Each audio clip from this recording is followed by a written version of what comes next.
자동차 사고가 나면 정말 정신 없으시죠? 사고 수습, 병원 진료, 서류 준비 정말 신경 쓸 게 한둘이 아닙니다. 그래서 대부분은 병원비는 자동차 보험으로 처리하고 끝 하시는데요. 그런데 자동차 보험으로 처리가 됐더라도 내 과실 비율 때문에 내가 직접 낸 돈은 실손보험에서 받을 수 있다는 사실 알고 계셨나요? 실제로 이 부분 안내해드리면 고객분들이 깜짝 놀라세요.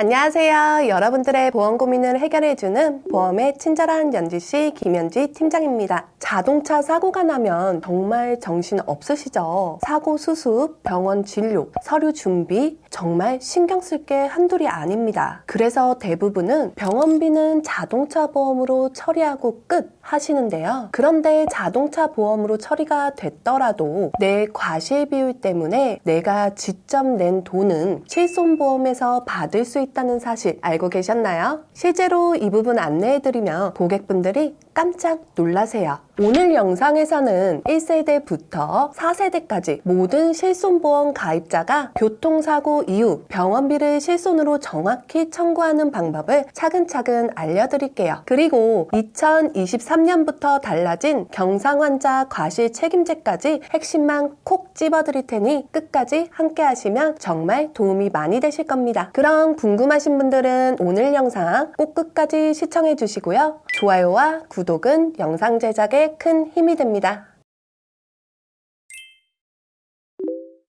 자동차 사고 후에 실손보험 청구하시려면요, 두 가지 조건이 꼭 맞아야 됩니다. 첫 번째, 사고 유형. 반드시 자동차 대 자동차 사고여야 합니다. 혼자 낸 단독 사고나 혼자서 전봇대, 가로수에 부딪힌 사고는 해당이 안 돼요. 예를 들어 주행 중 다른 차량과 충돌했다면 가능하지만 빗길에 혼자 미끄러져 가드레일을 들이받은 경우는 실손보험 청구가 안 됩니다. 두 번째, 과실 비율. 내 잘못이 조금이라도 있어야 합니다. 만약 상대방이 과실이 100%라면 병원비는 전부 상대방 보험사에서 처리하죠. 그래서 내가 실제로 낸 돈이 없으니 실손보험에서 받을 것도 없어요. 하지만 내가 20% 정도 과실이 있다면 치료비의 20%는 내 돈으로 부담한 거니까 이 부분을 실손보험으로 청구해서 돌려받을 수 있습니다. 예를 하나 들어볼게요. 차대차 사고가 났는데 제 과실이 30%라고 가정해 보겠습니다. 이 사고로 병원 치료비가 총 100만 원이 나왔다면요, 자동차 보험에서는 상대방 과실인 70%, 즉 70만 원만 처리해 줍니다. 남은 30만 원은 제 과실이니까 결국 제가 부담해야 하죠. 이 30만 원은 내가 직접 내거나 내 자동차 보험에 자기부담금으로 처리할 수도 있습니다. 중요한 건 여기서부터인데요. 이렇게 제가 실제로 지불한 30만 원은 실손보험에서 다시 청구가 가능하다는 겁니다. 생각보다 많은 분들이 이 사실을 모르고 그냥 넘어가시는데요. 실제로 제가 상담해드린 고객님들 중에는 이 방법으로 꽤 큰 금액을 돌려받으시고 정말 좋아하신 경우가 많았습니다. 여러분들도 꼭 기억해 두셨다가 놓치지 말고 꼭 청구하셔야겠죠? 여기서 중요한 점 하나 더 알려드릴게요. 모든 실손보험이 똑같이 보장되는 건 아니에요. 내가 언제 가입했느냐, 즉 실손보험 세대에 따라서 보장 비율이 조금씩 달라집니다. 디테일한 부분을 조금 더 알려드리자면요, 2009년 7월 이전 1세대 실손에서는 일반상의 위료비 특약이 따로 있었는데요. 이 실손에서는 과실 비율이 몇 프로든 상관없이 치료비 기준으로 50% 보상받을 수 있습니다. 2009년 8월부터 2016년 이전 가입자는 과실 비율에 따라서 실제 지급된 위료비의 40%만 보상이 되고요. 2016년 이후 가입한 실손보험부터는 과실 비율에 따라 지급된 위료비의 70%에서 80%까지 보상됩니다. 이렇게 가입 시기에 따라서 보상 비율이 확 달라지기 때문에 내가 언제 실손을 가입했는지 꼭 알고 계셔야 해요. 그래야 교통사고를 당했을 때 내 과실 비율이 조금이라도 있다면 그냥 넘어가지 않고 실손보험으로도 청구할 수 있구나 하고 정확하게 챙기실 수 있습니다. 본 광고는 손해보험 광고 심의 기준을 준수하였으며 유효기간은 심의일로부터 1년입니다. 여러분, 2023년부터 자동차 사고 시 경상 환자 과실 책임제가 바뀐 거 알고 계셨나요? 여기서 경상 환자랑 교통사고 상해 등급 12급에서 14등급에 해당하는 환자들을 말하는데요. 그럼 뭐가 달라졌을까요? 예전에는 내가 과실이 조금 더 많더라도 상대방 보험사에서 치료비를 대부분 부담해줬습니다. 그래서 치료비는 큰 걱정 안 해도 되겠지 하고 넘어가는 경우가 많았죠. 그런데 이제는 다릅니다. 2023년부터 과실 비율이 높은 쪽이 본인 과실만큼의 치료비를 직접 부담해야 합니다. 내 과실이 크다면 그만큼 내가 부담해야 하는 치료비도 많아진다는 거죠. 예를 들어 볼게요. A 운전자의 과실이 80%, B 운전자는 20%라고 가정해 봅니다. 두 사람 모두 상해 등급은 14급이 나왔고요. A의 치료비는 총 500만 원, B의 치료비는 총 50만 원이 나왔다고 하면요. 과거에는 A의 과실이 80%나 되더라도 치료비 500만 원 전액을 B 보험사에서 부담했습니다. 그러니 사실상 B가 피해자인데도 자기 보험사에서 훨씬 많은 치료비를 내야 했던 거죠. 조금 억울했겠죠? 그런데 2023년 개정 이후에는 이 부분이 바뀌었습니다. 12급, 14급 경상 환자의 경우 자기 신체사고 보상 한도를 넘어가는 금액에 대해서는 본인 과실 비율만큼 직접 부담해야 하는데요. 14급의 자기 신체사고 보상 한도는 50만 원입니다. 아까 A의 사례를 대입해보면 500만 원에서 보상 한도 50만 원을 빼면 450만 원이 남죠. 여기에 A의 과실 80%를 적용하면 무려 360만 원을 A 본인이 직접 부담해야 합니다. 그래서 과거와 달리 내 과실이 높을 때는 무분별하게 치료를 받다가 큰 비용이 나갈 수 있습니다. 반드시 내 과실 비율과 치료비 규모를 고려해서 신중하게 판단하셔야겠죠? 그리고 상해 급수별로 자기 신체사고 보상 한도가 다른데요. 14급은 50만 원, 13급은 80만 원, 12급은 120만 원입니다.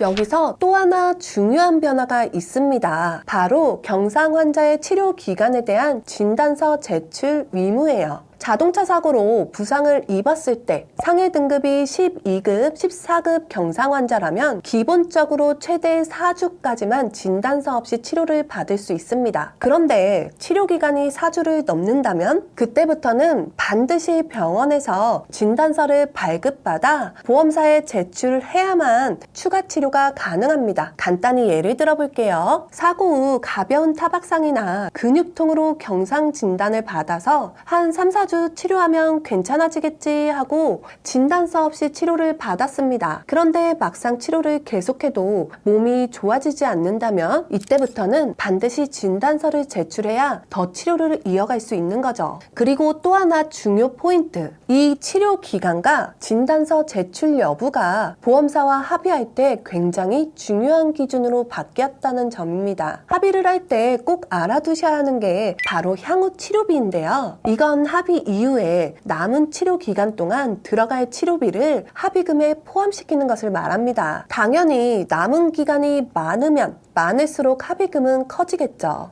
예를 들어 내가 경상 환자라서 최대 치료기간 4주를 다 채워서 이미 치료를 받았다면요. 합의할 때 추가로 받을 수 있는 향후 치료비는 거의 없습니다. 왜냐하면 치료기간을 이미 대부분 사용했기 때문이죠. 반대로 일주일만 치료받고 합의를 한다면 남은 3주만큼의 치료비를 향후 치료비로 보상받을 수 있습니다. 그래서 중요한 건 무조건 오래 치료만 받는다고 유리한 게 아니라는 점이에요. 적절한 치료를 받았다면 막연히 보험사 연락을 기다리기보다는 적당한 시점에 내가 직접 보험사에 연락하는 것도 좋은 방법이 될 수 있습니다.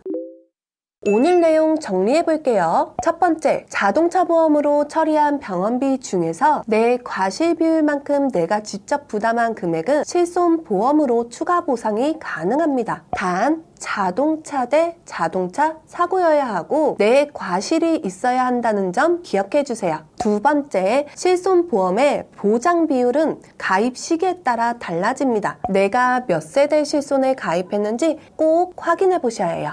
세 번째, 2023년부터는 경상 환자는 본인 과실 비율만큼 치료비를 직접 부담해야 합니다. 네 번째, 2023년부터는 경상 환자가 4주 이상 치료를 받으려면 진단서를 제출해야만 추가 치료가 가능합니다. 오늘 내용 어떠셨어요? 교통사고 후 병원비 처리 조금만 더 신경 쓰면요, 그동안 놓칠 뻔했던 보험금을 제대로 챙기실 수 있습니다. 앞으로도 보험금 청구와 보장 팁 제가 더 알기 쉽게 풀어드릴 테니 꼭 구독과 좋아요 눌러주시고요. 오늘 영상이 도움되셨다면 주변 분들께도 공유해주세요. 보험에 대해서 내가 몰라서 놓치는 건 없는 건지, 어떤 보험이 좋은 거고 내가 가지고 있는 보험이 맞는 건지, 보험에 대한 고민은 정말 다양할 텐데요. 이럴 때 혼자 고민하시는 것보다 저희 친절한 연지씨한테 연락 주시면요, 여러분들의 고민 하나하나를 꼼꼼하게 듣고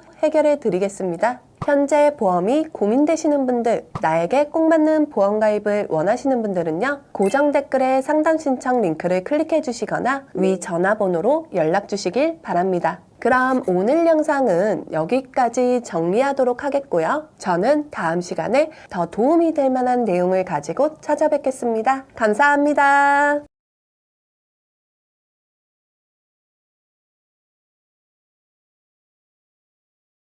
본 광고는 손해보험 광고 심의 기준을 준수하였으며 유효기간은 심의일로부터 1년입니다.